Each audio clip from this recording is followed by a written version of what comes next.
toda vírgula nasce da dor. Algumas nascem da ousadia, de quem não aceita a sentença, de quem não espera a permissão, de quem, diante da dúvida, escolhe a travessia. O convidado de hoje nasceu no interior do Paraná, foi boia fria, foi desacreditado, ouviu que estudar não era para ele, que lugar de filho de lavrador era no cabo da enxada, não no vestibular. Mas decidiu escrever sua própria história. E quando não lhe deram papel, ele escreveu nas entrelinhas. Transformou rejeição em reinvenção. Transformou demissão em recomeço. Transformou limitações em legado. Hoje, aos 57 anos, ele diz que essa vírgula é a mais importante da sua vida, porque não tem mais tempo para desperdiçar com o que não importa. Porque agora ele escolhe com quem andar, onde estar e o que ensinar. É um homem de fé, repertório e coragem, que fala com simplicidade sobre assuntos complexos e que carrega no currículo 6 livros, mas carrega na alma muito mais. Um compromisso com a verdade e com o poder de transformar caminhos. Esse é mais um episódio do Vírgula, porque tem gente que nasceu para contar história e tem história que nasceu para ser contada aqui. Seja muito bem-vindo ao Vírgula, José Nascimento. Meu Deus, que vírgula. Obrigado pelo carinho dessa apresentação, obrigado pela coragem de ser uma poeta, né? Primeiramente, eu vou dizer que eu não mereço essa apresentação. Claro e estou aqui com muita honra. Obrigado pelo convite que você me fez, Virgínia, para participar do Vírgula, né? E você, como uma grande jornalista, escritora também, né? Fez uma apresentação muito generosa. Muito obrigado. Quase você me fez chorar. Como sempre, né? Eu que agradeço, Nácia. Eu fiquei muito feliz que você aceitou o convite de vir aqui conversar comigo no Vírgula. Para mim é uma honra. Eu quero contar para você antes que o Nascimento, ele foi uma vírgula muito importante na minha história, porque eu sou jornalista e eu passei por um grande grupo de comunicação aqui em Curitiba, que é o Grupo RIC, que tem a Record, a Jovem Pan, outras plataformas de comunicação. Isso foi muito importante para o meu currículo, construiu muito do que eu sou. E foi graças a esse moço que está sentado aqui na minha frente, que um dia me recebeu no estúdio do Ver Mais. Verdade. E recebeu meu currículo e encaminhou para ninguém mais, ninguém menos que o presidente do grupo. Leonardo Petrelli, né? Exato. Um executivo que tem uma história maravilhosa. Ele tocou e implementou aqui no Paraná o Grupo RIC, que é um verdadeiro case de sucesso. Isso. Mas você merece, e eu sempre digo o seguinte, sabe, Virgínia, tem um salmo na Bíblia que é o Salmo 91, e lá no meio desse salmo está escrito assim: Deus dá ordem aos seus anjos a seu respeito. E às vezes a gente não acredita muito, né? Então, muitas vezes a gente acaba sendo um anjo de uma asa só na vida das pessoas e, por outro lado, a gente também é anjo na vida das pessoas, né? E eu sempre digo, quando as pessoas vêm me agradecer dessas histórias de ajuda, de recolocação, eu digo assim: não me agradeça, faça o mesmo. Ajude mais uma pessoa a caminhar, a se levantar, a acelerar na sua jornada. Isso faz parte da nossa missão de vida e do nosso propósito. Você entendeu o que vem nesse episódio? Você entendeu a vibe, a energia que vai ter esse episódio? Esse é Nascimento. Obrigado. E eu vou começar te perguntando o seguinte. Antes, né, de todo episódio do Vírgula, eu peço um áudio ali dos convidados para que eles me contem um pouco da sua história, para que eu possa até desenrolar aqui o roteiro, o texto, as perguntas. Mas você me falou uma coisa no áudio que você Quase me que mandou. fiz um podcast para você, né? Foi um podcast. Foi um pequeno podcast. Peço perdão, né? Mas a gente vai ficando velho. Eu digo o seguinte, que a gente não tem...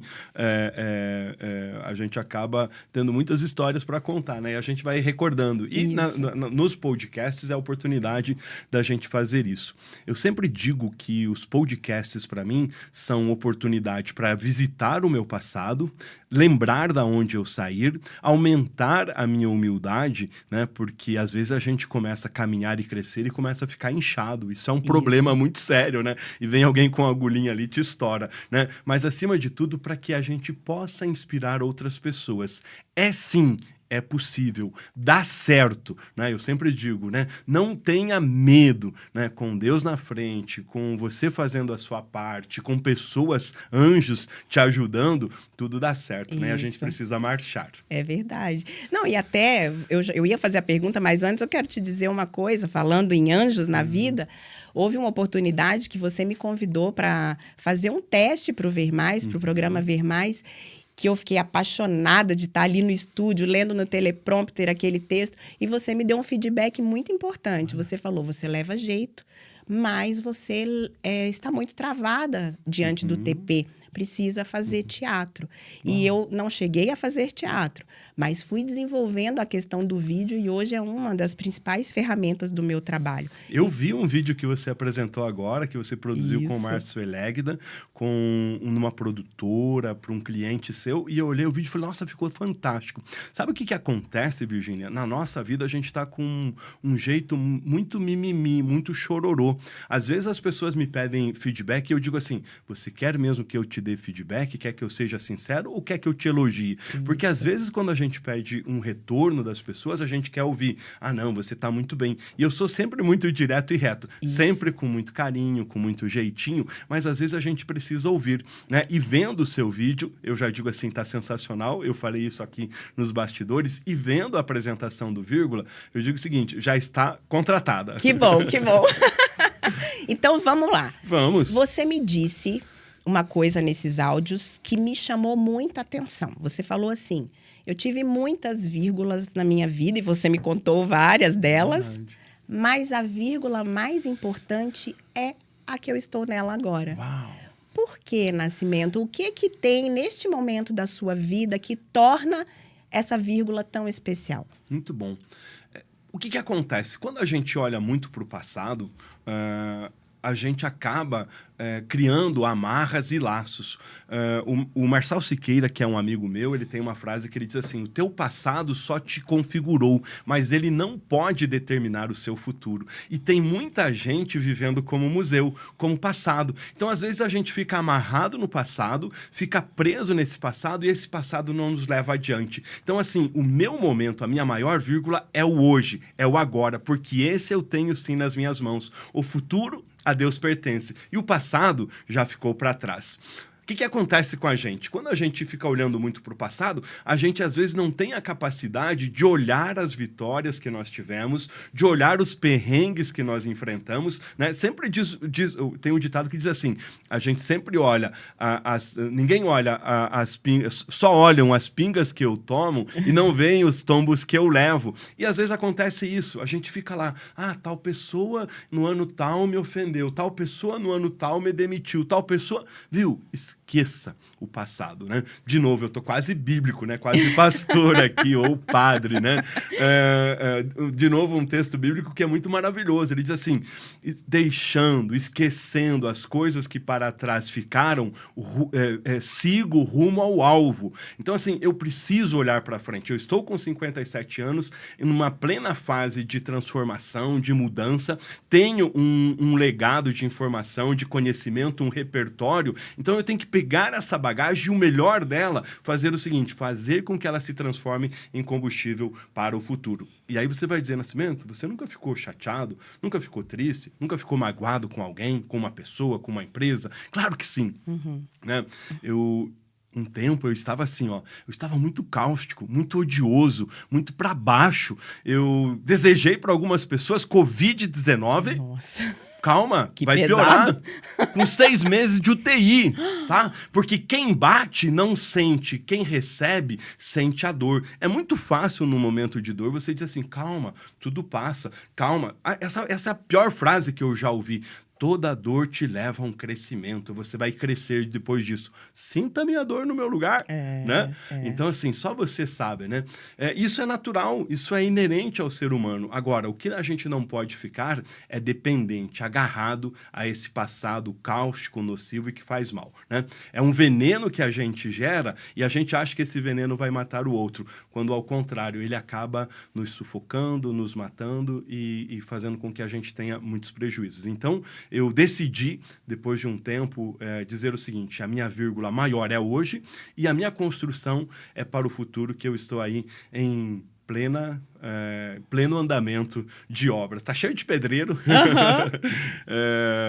Tem caos? Tem. Mas tem uma obra maravilhosa que eu estou construindo, sonhando e projetando. Então, se tem uma mensagem que eu deixo para vocês sonhe. Mas não apenas sonhe. Trabalhe para que esse sonho se torne realidade. Às vezes a gente tem um monte de projetos, um monte de ideias, né? Como a gente falou, sonhos legais, né? Você falou da apresentação. Vai, apresente. É um sonho meu. Né? E que eu estou realizando. Do meu jeito, com as possibilidades. Saindo do lugar, com um projeto lindo. Vocês precisam ver esse estúdio maravilhoso, com luzes, com a tua apresentação, com cuidado meticuloso do audiovisual em várias situações. Do pé para a mão, desse projeto se transformar aí no seu programa de televisão, que é o seu grande sonho. Que assim seja. Não tenho dúvida que muito rapidamente isso vai se tornar realidade. Nascimento, você passou por vários cargos de liderança. Você foi diretor de jornalismo. Eu te conheci diretor de jornalismo da RIC, mas antes disso a gente tinha se esbarrado na TV Assembleia. Sei que você também foi diretor na RPC. E outros cargos de liderança. E dessa experiência robusta que você tem em comunicação, em gestão, em liderança, você hoje transformou isso num negócio. Eu não falei do teu currículo na abertura do programa, mas eu queria que você falasse um pouquinho do que é a sua atuação hoje. Legal. Eu tenho atuado como consultor, como mentor, como assessor de empresas, especialmente em 3 temas, Virgínia.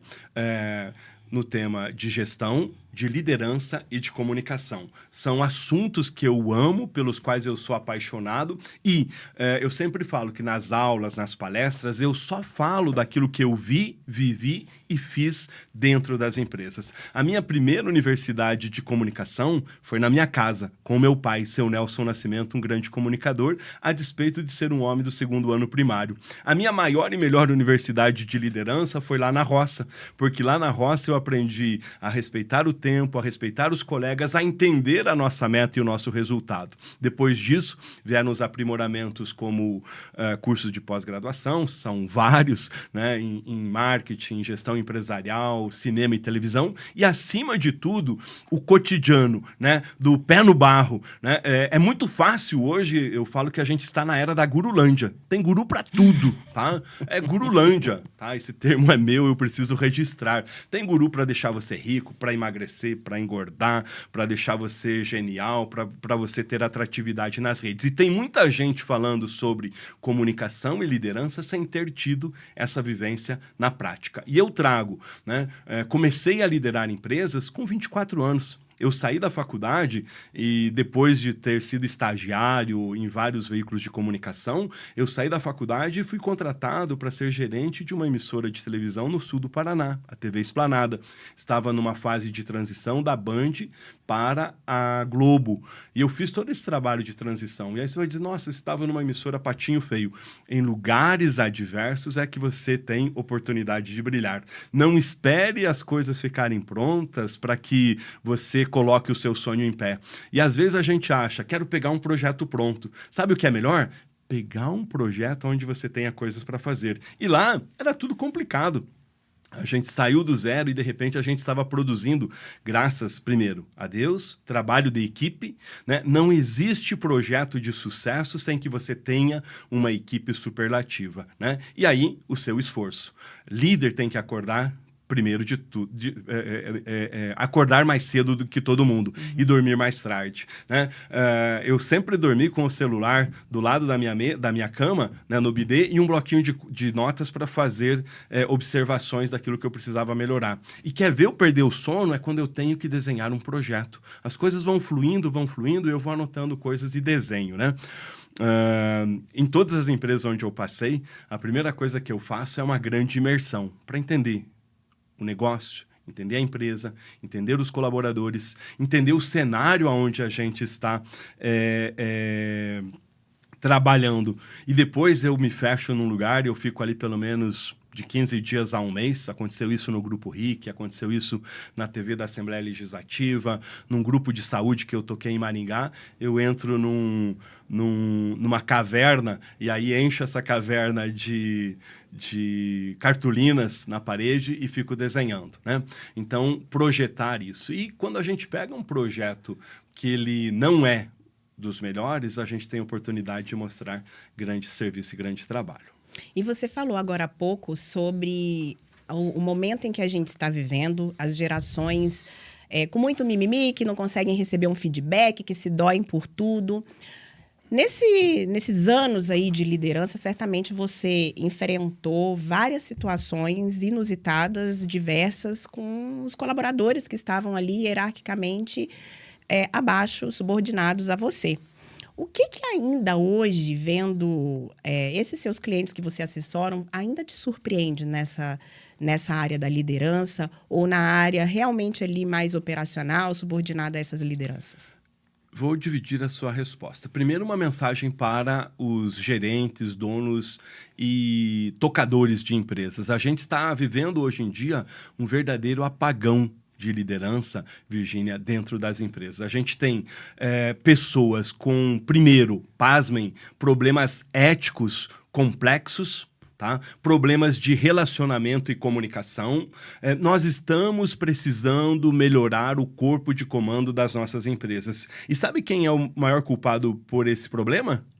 Quem? Os donos das empresas, que contratam pessoas que vêm com um terninho bacana, com uma bela apresentação num PPT, vira e mexe eu mando recado para os donos das empresas dizendo o seguinte: vocês têm ido importar gente fora do Brasil ou em São Paulo que fez grandes formações, e quando esse cara chega para pisar no barro da tua companhia, ele não está acostumado a pôr o pé no chão, tá? Ele não está acostumado a conversar com as pessoas, ele não conhece a tua realidade, e aí o cara dura 4, 5 meses e vai embora porque não aguenta, como a gente diz, o repuxo da história. Uma coisa é você trabalhar em empresas, entre aspas, ideais. Outra coisa é você trabalhar em empresas que precisam de uma construção, tá?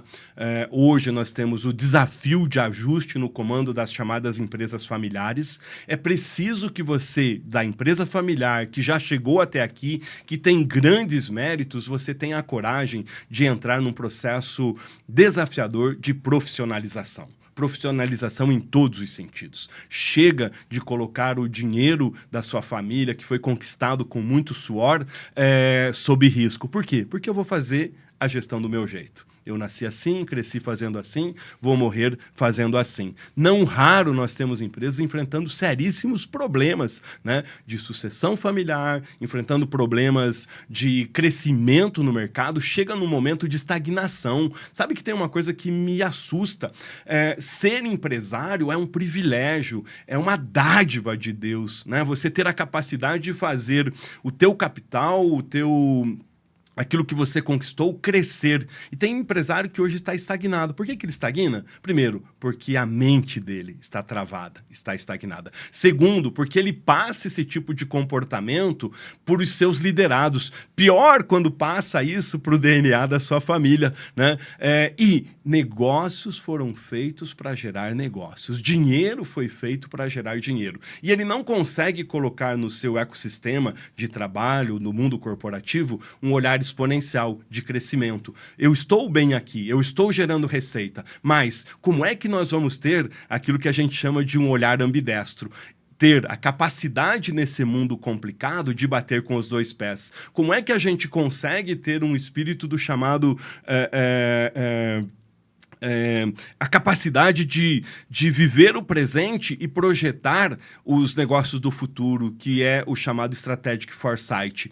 A minha empresa está indo bem? Mas qual é o negócio e o serviço do futuro que eu vou criar? Então, o primeiro recado para os donos e para a liderança: se mexam, por favor. O segundo recado é para os times de trabalho, para a média liderança. Gente, se você está feliz na empresa, continue, mas se não está feliz, saia. Não atravanque o futuro da sua empresa. Vá ser feliz, né? Uma vez eu trabalhava numa empresa, Virgínia, e infelizmente tinha uma colaboradora que ela não ia bem, não tinha uma performance legal e a gente demitiu essa pessoa.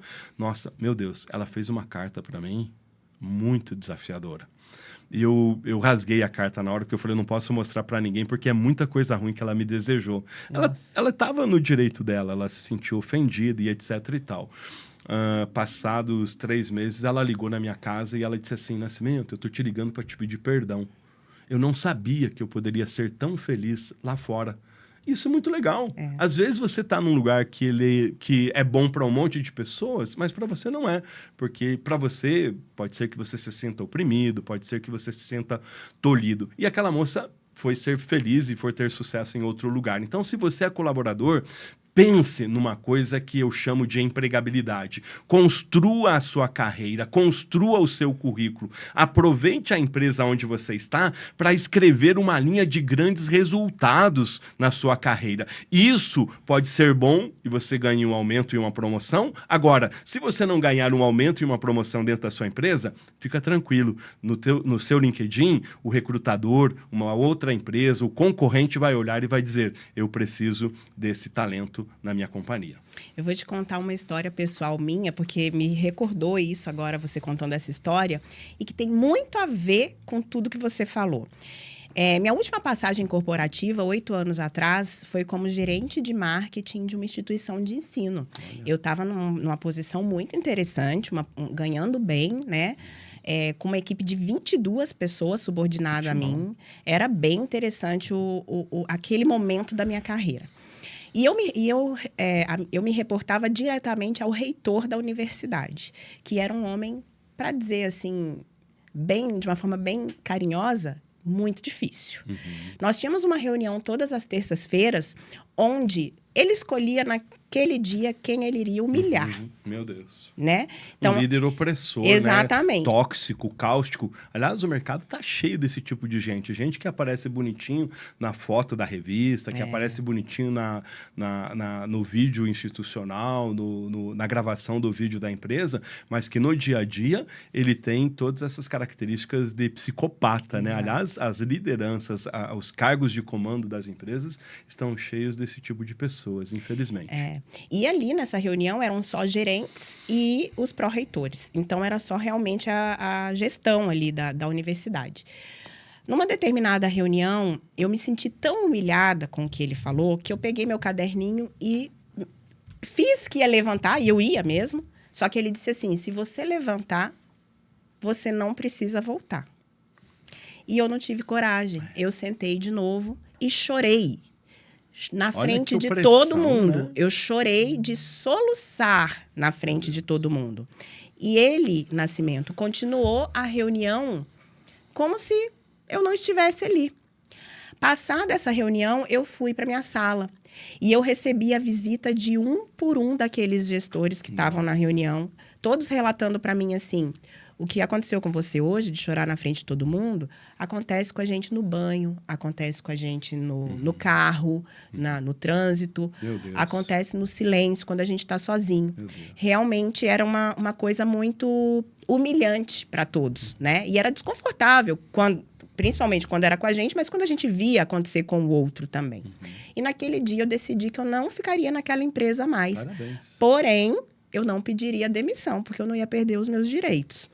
Então, eu sabia, né, que depois daquela minha menção de levantar, eu já estava assinando minha carta de demissão ali. E foi questão de 15, 20 dias para eu realmente ser demitida. Ainda bem que aconteceu em 15 dias, né? Porque tem muita gente que acaba tendo que ficar mais tempo nesse ambiente cáustico, um ambiente opressivo, que traz ansiedade, que traz depressão, que traz burnout. Tem muitas empresas e tem muitos gestores fazendo isso com o seu time. E aqui vai um recado, primeiramente, desculpa, vou usar uma palavra, para esse tipo de gente canalha. Tá? Esse tipo de gente não merece respeito. Esse tipo de gente acaba fazendo com que as pessoas paguem um preço que elas não merecem. Agora, se você está nessa situação, viu? Corre, liga para mim, eu vou te ajudar. É verdade mesmo. Eu tenho ajudado executivos a fazer esse tipo de transição. E nesse caso, eu tenho ajudado gratuitamente, porque são pessoas que precisam ser aconselhadas. Porque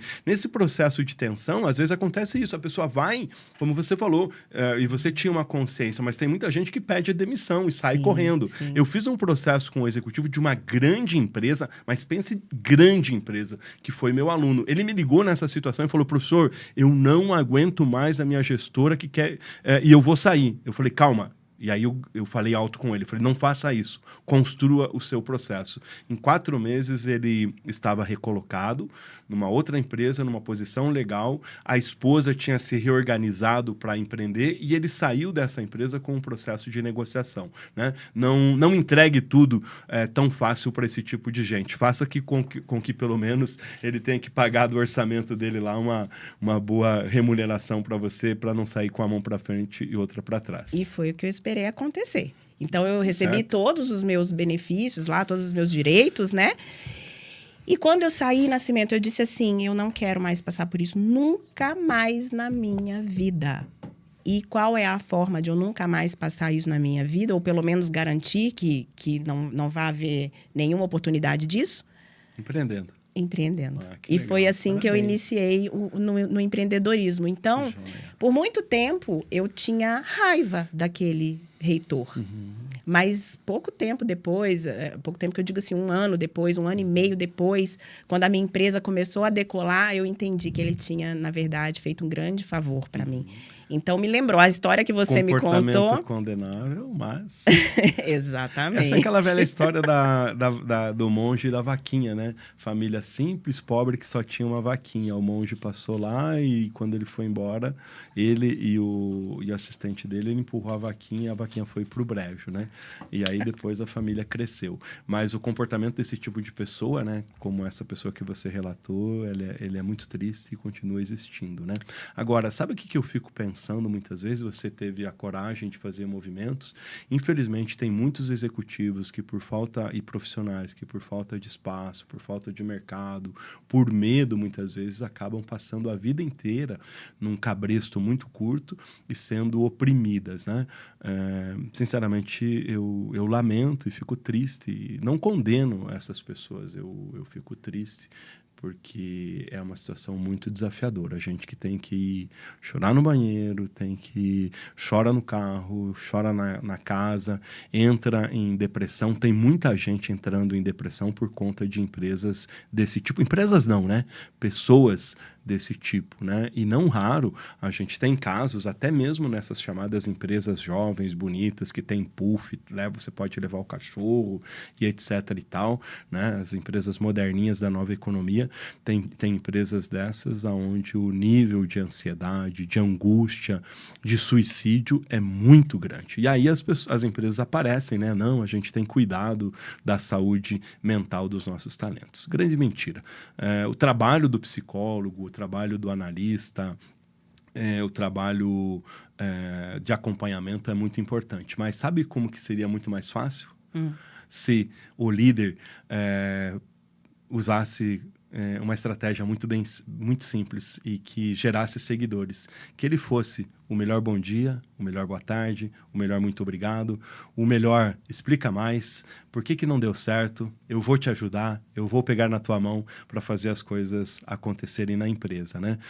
Talvez essa seria a melhor terapia que a gente poderia ter nas empresas. Você falou, né, que eu falo com simplicidade. Então, que você fique aí com essa simplicidade. Faça isso lá na sua empresa, faça um teste, porque você vai ter seguidores. Aquele diretor que faz parte do teu grupo, que é odiado, que é temido nos corredores, aquele gerente opressor, vai agir de outra forma se ele tiver um bom exemplo na companhia. E para você que está assistindo, esse pisca-pisca atrás do Nascimento aí, é porque a gente faz tudo como se fosse ao vivo. Não é ao vivo, mas é como se fosse ao vivo. Foi um sinal, né? Foi. Sinal aí para você que está do outro lado. Seguinte, mude de vida logo. Aliás, para chamar atenção isso aí. Para chamar atenção. Nascimento, hoje eu vi uma notícia, não sei se você chegou a ver, e aí eu vou te engatar duas perguntas numa só aqui, tá? Do ponto de vista do jornalismo, que eu não sei se você concorda comigo, mas eu acho que está vivendo uma grande crise. Concordo. E do ponto de vista de liderança também. Porque a notícia era a seguinte, que funcionários da Cacau Show estão relatando que a empresa tem agido como uma seita. Não sei se você viu essa... Pois é, eu vi essa notícia, saiu inicialmente no Metrópolis. Isso, foi no Metrópolis que eu vi. E aí a primeira pergunta é justamente em relação à crise jornalística, porque eu percebo que hoje em dia as notícias, elas simplesmente saem, assim, sem apuração, sem saber o que realmente ali é de fato, né? E, por outro ponto de vista, a própria moça relatando o que fazia o modelo de gestão ser considerado uma seita, eu falei, gente, mas peraí, isso aí é gestão por gestão. O que tem de seita nisso aí? É o modelo do mundo corporativo. Aí me parece que a gente entra de novo na história da geração. Vamos lá, o que você pensa sobre isso? O podcast pode aumentar de tamanho? Podemos separar? Então, assim, a primeira coisa, eu sou um apaixonado por empresas, sou apaixonado por negócios. Sempre que uma empresa corre o risco de quebrar e de fechar, eu fico triste. Sempre que eu vejo uma denúncia contra um empresário, um empreendedor, literalmente dói no meu coração. Quando eu trabalhava num grande grupo empresarial e o pessoal ficava falando, enfim, do grupo, eu dizia o seguinte, gente, na pior das hipóteses, são eles que pagam o nosso salário. Como é que eu entrego o meu melhor e cobro o melhor que eu posso? Então, eu tenho que crescer, né? E fora isso, eu teria que empreender. Então, a primeira questão em relação a essa notícia me chocou. Por quê? Hoje, a Cacau Show, tanto em termos de produto, é um produto maravilhoso, né? Quanto em história empreendedora. É um cara que vendia chocolates que virou dono de um império do chocolate. Temo a questão um pouquinho da imagem do Ali Costa. Acho que ele é um cara fenomenal, é um grande empreendedor, um belo case, né? Recente, ele iniciou um projeto fantástico que eles compraram o Happy 10? Não, Happy Hori. Não conheço. Hip Hop.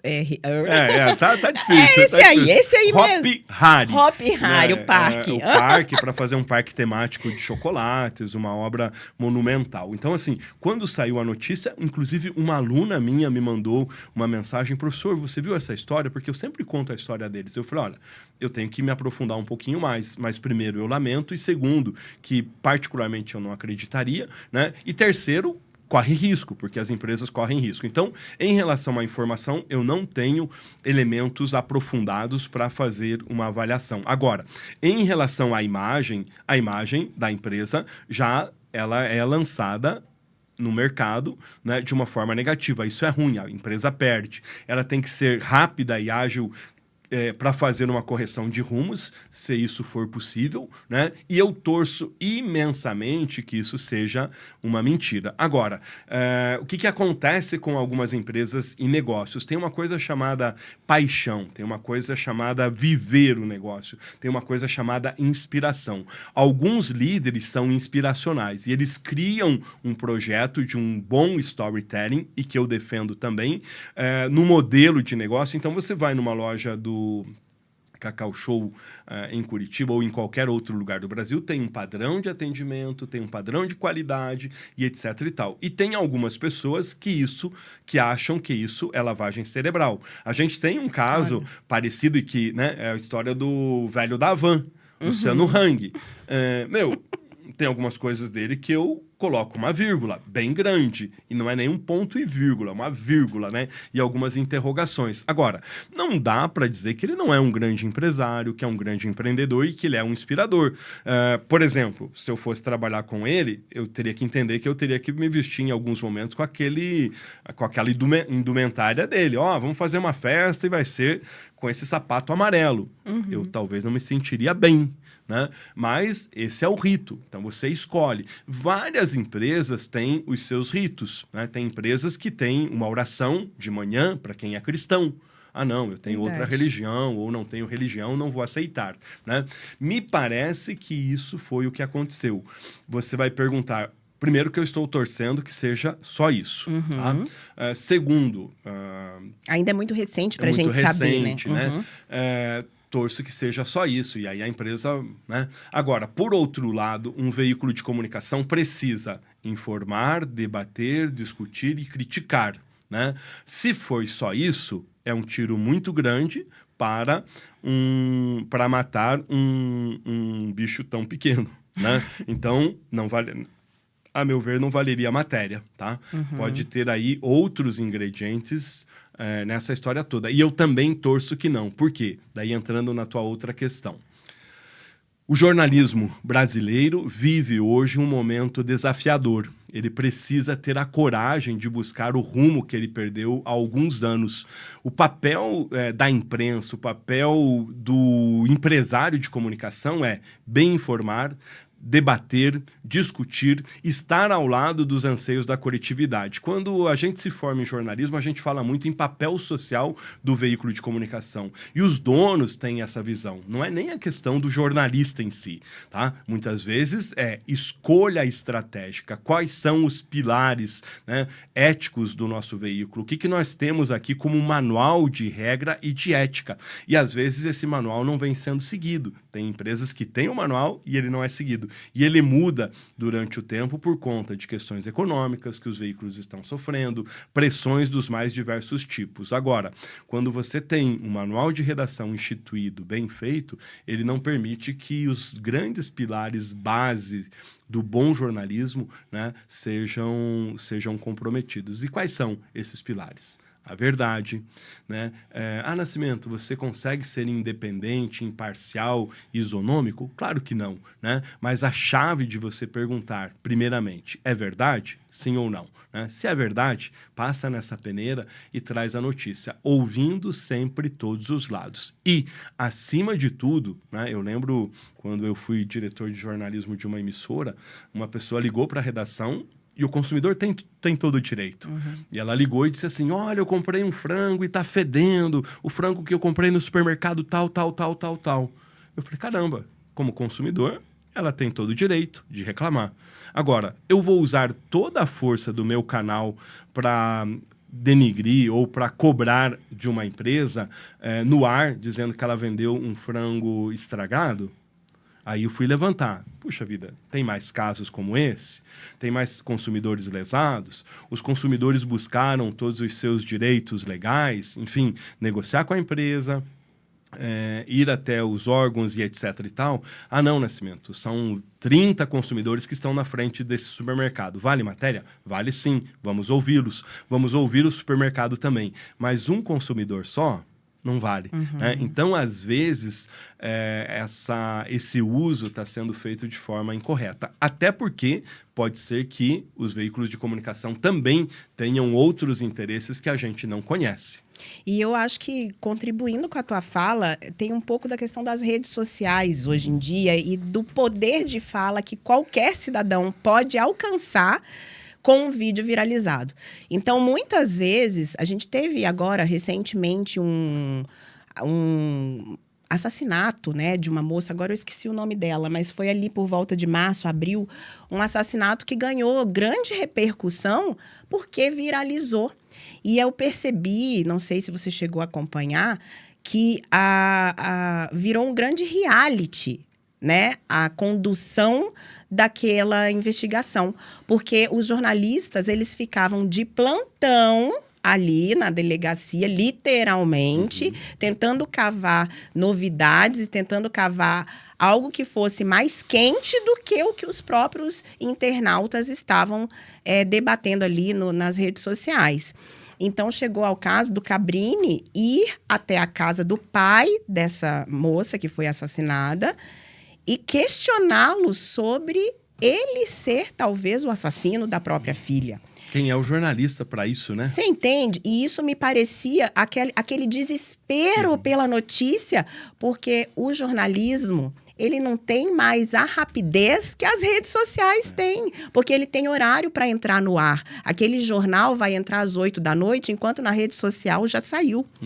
E os próprios jornais, ali nas redes sociais, as páginas, né, desses grandes jornais, nas redes sociais, precisam também fazer alguma coisa. E aí vem esse tipo de notícia que talvez não tenha a apuração necessária. Faz sentido, Nascimento? Eu vou dividir de novo essa resposta em algumas partes, né? Nós temos um mundo novo, uma nova sociedade, um novo consumidor de mídia, uma nova realidade dos veículos de comunicação, um novo papel do profissional de imprensa. E a gente tem errado muito nesse sentido. Agora, a gente precisa fazer um alerta muito importante. Blogueiro, youtuber, twitteiro e dançador de TikTok não é jornalista.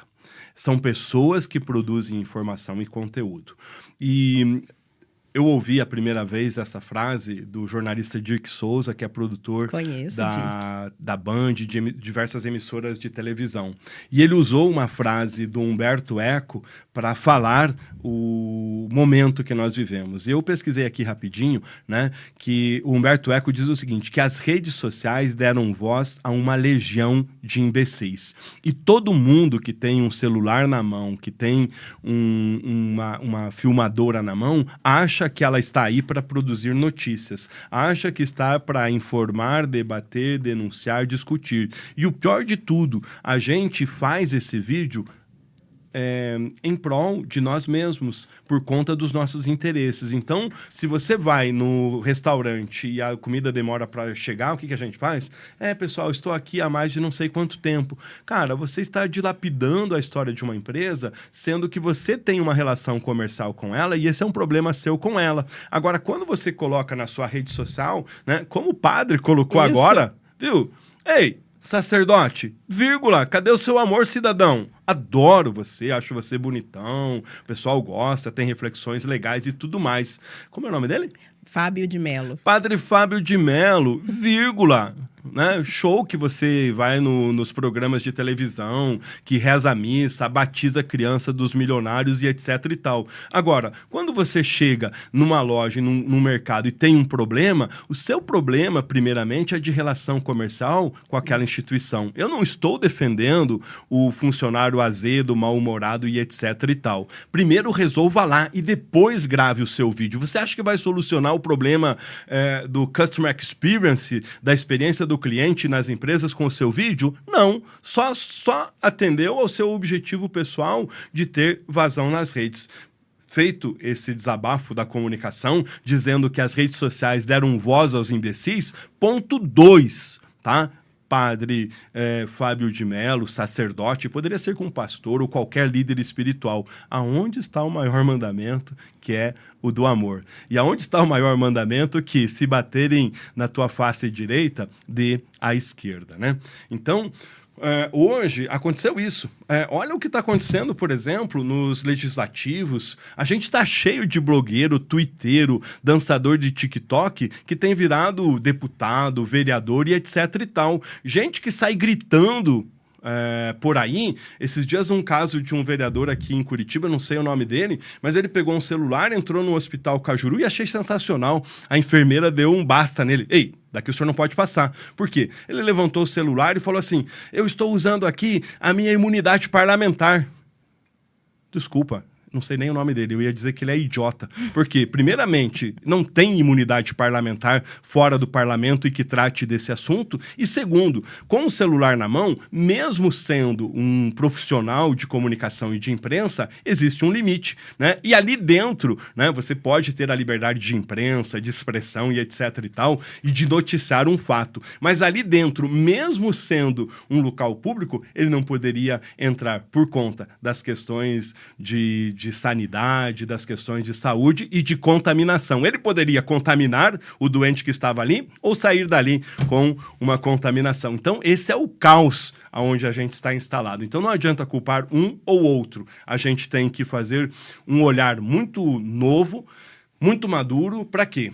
Para os veículos de comunicação, as empresas de mídia, nós como consumidores. Gente, por que nós estamos nesse caos? Porque a gente fala que a gente quer produto de qualidade e consome o lixo do TikTok. Isso. Desculpa, eu estou falando isso. Consomem aquilo que é de baixa qualidade e gerado por esse tipo de gente, né? Os idiotas e os imbecis, porque daí a gente sai rindo, né? Você já viu como as pessoas ficam no celular ultimamente? E às vezes isso eu faço também. Não tô saindo, né?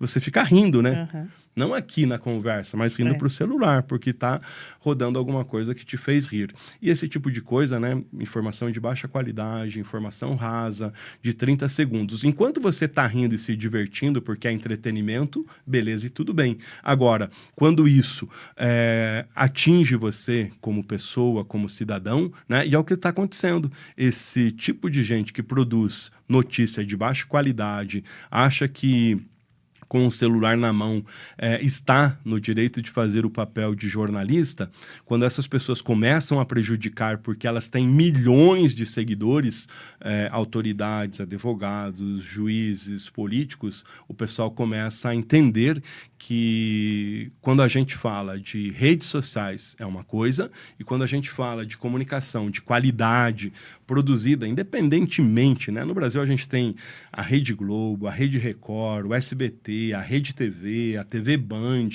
esqueci de alguma das grandes? O SBT, né? Já falei do SBT.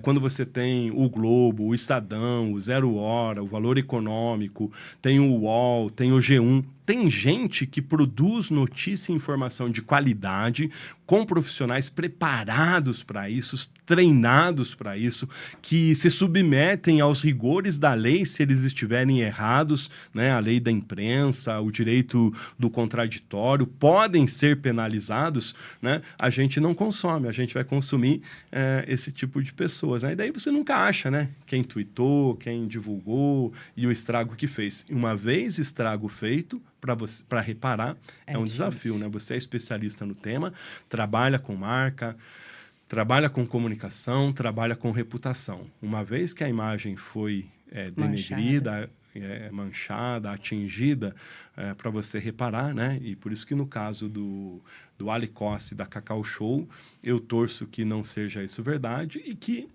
a empresa vai ter um trabalho enorme, né? Agora, o próprio judiciário, em algumas questões, tem olhado com muita atenção. Então, assim, essa história de você ir para a justiça, reclamar da tua empresa, denunciar a sua empresa e isso ser mentira, a justiça tem cobrado quando os fatos não são verdadeiros e cobra, inclusive, punição, multa e assim por diante. E é com todo esse conhecimento que a gente encerra este programa, este episódio. Muito obrigada, Nascimento. Eu tinha certeza, gente. Lá no comecinho, para quem está aqui desde o começo, eu disse. Entendeu a energia desse episódio? E essa aqui é a energia. E por falar em energia, Nascimento, eu quero te explicar os girassóis. Por favor, são lindos. Eu adoro girassóis. Então, é o seguinte. O girassol, Nascimento, quando ele está lá na plantação, né? Tá lá, uma plantação de girassóis. Eles se fortalecem com a luz do sol, né? Ele vira para o lado que o sol está. Isso é natural? É natural. Eu achei que era de mentira. Que lindos que eles estão. Só que quando o sol não brilha, eles viram um para o outro e se fortalecem dessa maneira. E é por isso o girassol no vírgula. Porque eu entendo que cada convidado que vem aqui e que eu fico aqui, conhecendo, aprendendo com o que vocês trazem, eu tô aqui me fortalecendo, tô aqui fortalecendo o vírgula. A gente falou do sonho que o vírgula é para mim. Então, cada convidado que eu recebo aqui é o sol pro meu girassol. Então, nossa, muito obrigado. Muito obrigada por ter vindo, muito obrigada por ter topado esse convite. E esse episódio aqui vai dar cortes sensacionais. Legal, né? E se você quiser me acompanhar, me siga no Instagram, @Nascimento Top de Gestão. O meu celular é aberto para todo mundo, 41992701011. O pessoal diz assim, você é louco dar o celular para todo mundo? Eu não tenho problema, né? E eu quero agradecer a singeleza da abertura que você fez. Agradecer o presente do girassol. Eu tenho uma frase que eu digo assim: sozinho eu não vou a lugar nenhum, juntos nós somos mais, que é um pouco dessa história do girassol. Isso. E quero deixar para você de presente o meu último trabalho, que é o Entre Drones e Dinossauros, um dos meus livros, são 6. Esse livro a gente escreveu com 20 autores, justamente isso, cada girassolzinho pro lado e a gente crescendo junto. É o 2º volume, esse ano sai o 3º volume. mais de 20 autores, a gente soma, colabora, né? E nesse projeto de escrever os livros, né, da história da reinvenção, eu tenho me reinventado nas mais diversas áreas, né? Uma delas é a questão do livro. Eu aprendi a escrever livros, estou chamando mais gente para escrever livros e estou ajudando empresários a contar as suas histórias em livros também. Eu estou encerrando agora um livro juntamente com o jornalista Erivelto Oliveira, do empresário Flávio Brandalize, fundador da Perdigão. E outro livro que eu estou trabalhando é de um empresário chamado Seu Luiz de Amorim, olha só, um mecânico de tratores e máquinas pesadas que hoje tem uma grande empresa em Curitiba e que vai fazer 50 anos. Obrigado pelo teu convite. Eu que agradeço. E, Erivelto, você está na minha listinha de convidados, viu? Logo, logo estarei em contato te convidando para vir ao Vírgula e espero que você tope esse convite. Muito obrigada, Nascimento, mais uma vez. Fiquei feliz com o presente, vou ler. Quando você chegou com o livro, tinha um rapaz da produção que estava com o livro em cima da mesa. Ele ganhou da Roberta, uma escritora, uma executiva sensacional, que tem uma história magnífica, cheia de vírgulas também. E ela escreve um capítulo sobre empreendedorismo feminino. Muito bom. Já, quem sabe, a Roberta, vou conhecer a história dela também. E você, se ainda não segue o Vírgula lá nas redes sociais, nós estamos no YouTube e no Spotify com os episódios completos e também com os cortes diariamente no Instagram e no TikTok. Aguardo você até a próxima Vírgula.